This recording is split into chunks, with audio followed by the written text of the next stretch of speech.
Is going on, everyone? Welcome to my official beginner's guide to Duel. This took a ton of time, but I've finally done it.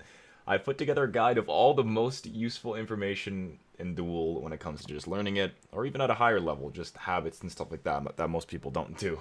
Also, this guide isn't simply just for beginners. I've also got a ton of information spread throughout that some higher level players might not even know, so if you are curious and you're a higher level player, there might also be some information in here that could be useful to you as well. Anyways, starting off in Duel can be very challenging for some people. Not even just people who are new to the game, but it's also pretty difficult for Conquest mains who've played the game for a really long time, but just aren't familiar with Duel.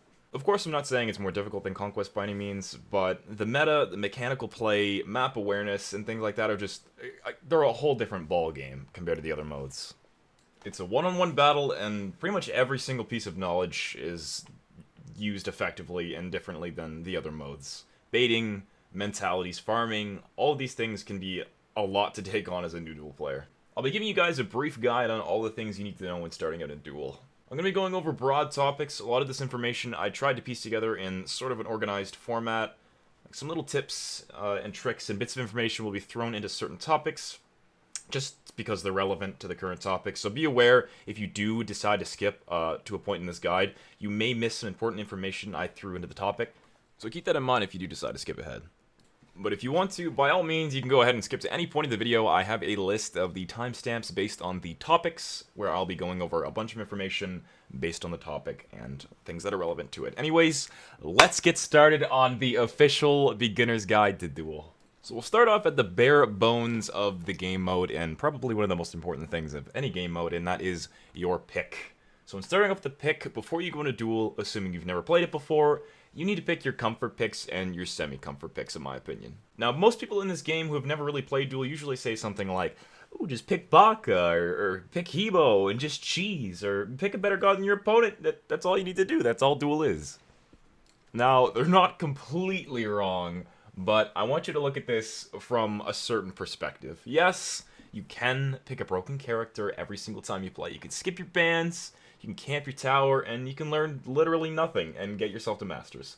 I understand that temptation, personally, from having a goal and getting Masters. It's normal to have a goal and strive to get a certain rank in a video game.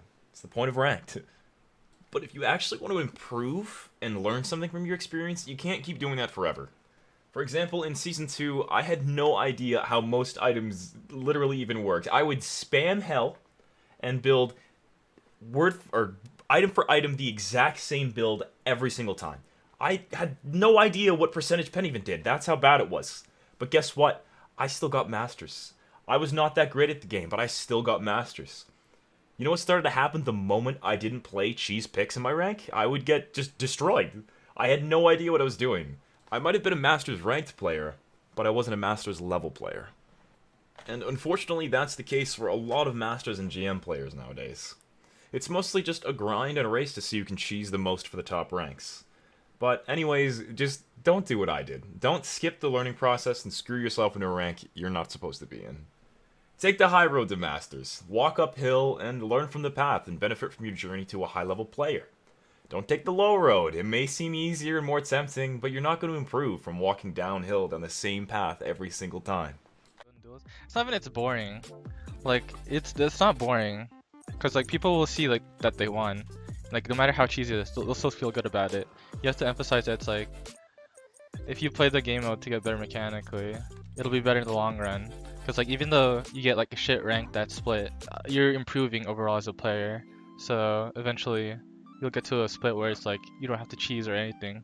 You'll just win because you're better. I mean, there are some people who are content with just like cheesing their way to Grandmasters or Masters, which is completely fine. Like obviously I'll get mad at them for doing it against me, but realistically, who the fuck cares? Do whatever you want. But if you want to get better, like instead of just playing Duel to win Duel, then that's what you want to do. My recommendation for this is you should start off by playing gods that are all around good characters for learning how the mode works and can also benefit from being played. Funny enough, I actually made this video because I was in the process of making my next top 5 videos, which was top 5 gods for starting out, and I decided, might as well just make this entire goddamn guide because I was just going off so long about how good these gods were and why, and you know what, here we are. So let's take a look at some good tier characters that are safer and nice to ease into the duel environment with. Gods like this could be on her. You could use Neith, Anubis, Huyi, Poseidon, characters like this. There's a lot of similarities as to why I chose these gods. Pretty much these gods have a ton of self-peel naturally in their kits, as well as solid clear, and quite a few of them have higher skill ceiling, so you can actually pick up on it and, learn more as you play the game mode. Pretty much just gods with good peel, sustain, wave clear, and things like that really help with learning the limitations of that specific character and just overall limitations in positioning and just knowledge in Duel altogether. Just a quick example, take a look at Onher. He's got an Impale, which can knock people back, or it can be used to initiate.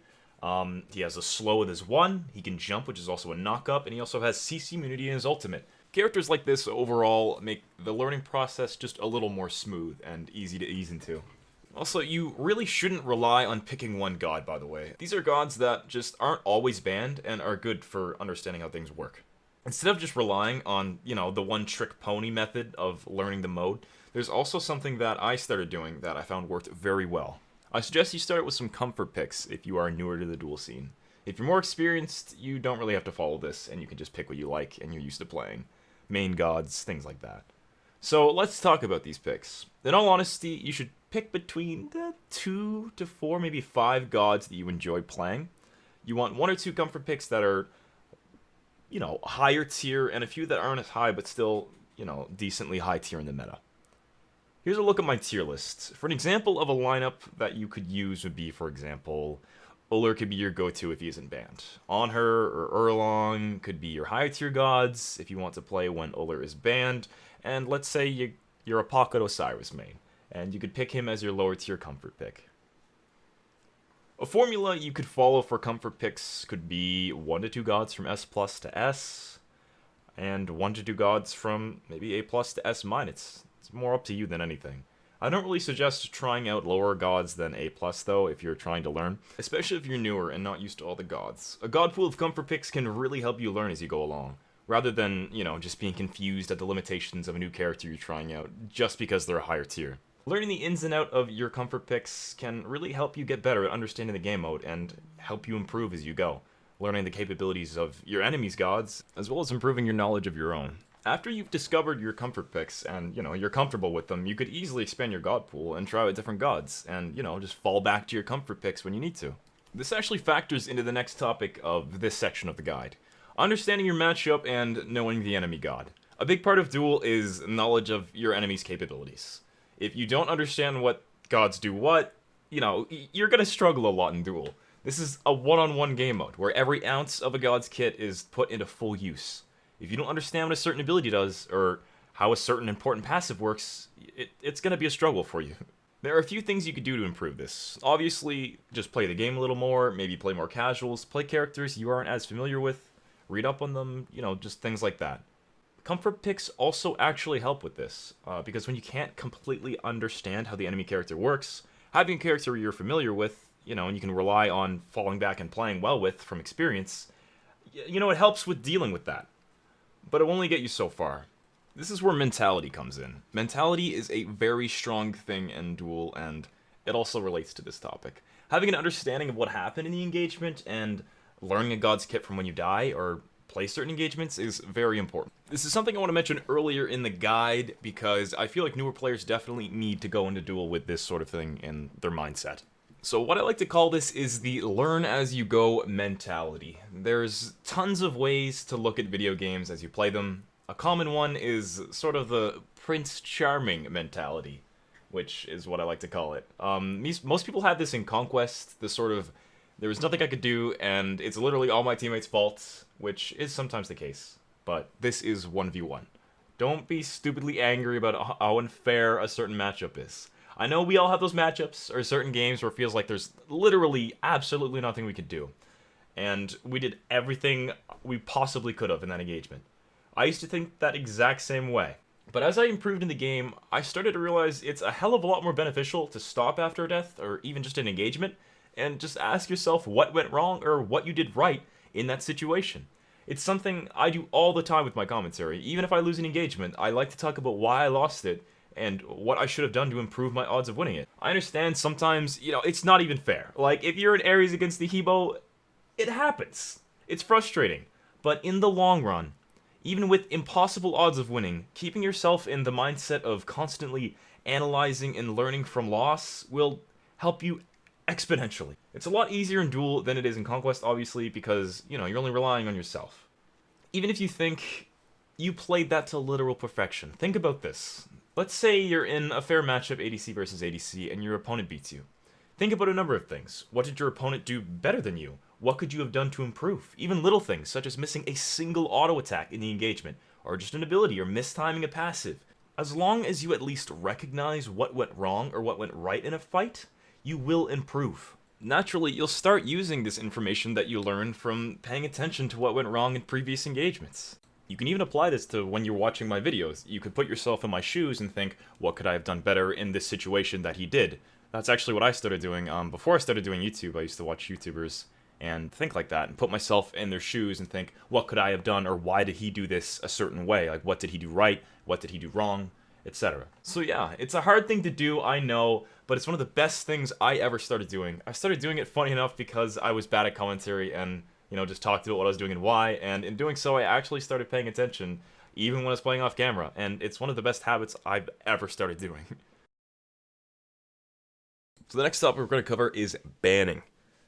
Bans, counter bans, all that sort of stuff. So luckily, bans are pretty simple, surprisingly enough. I shouldn't really have to go super in-depth with this because banning is kind of straightforward. So like I mentioned, bans can be used for a number of things, like counter-picking or just passing your own bans to, get a certain character that you want through. But generally, they're gonna be the same top tiers and preferred bans that you don't like playing against almost every single match. So unfortunately, counter banning can be very specific and vary on tons of different things. So to not make this guide longer than it already is, we're just going to cover basic things that you should ban as well as comfort bans. So we're going to take a look at my tier list here. As you can already guess, S+ gods are 100% going to be banned every single game. Majority of the time you will never ever see these gods in play. You should go out of your way to try and make sure that these gods, or the best gods in your opinion, don't get through. That's generally how you want to look at it. But remember, it's based on experience versus other top tiers and stuff like that, and which ones you prefer not playing against, because some people can pass them, right? So, for example, my personal bans would be AMC, Baka, Pele, Hebo, Ullr, like when I'm trying to get a video that's not Ullr, for example.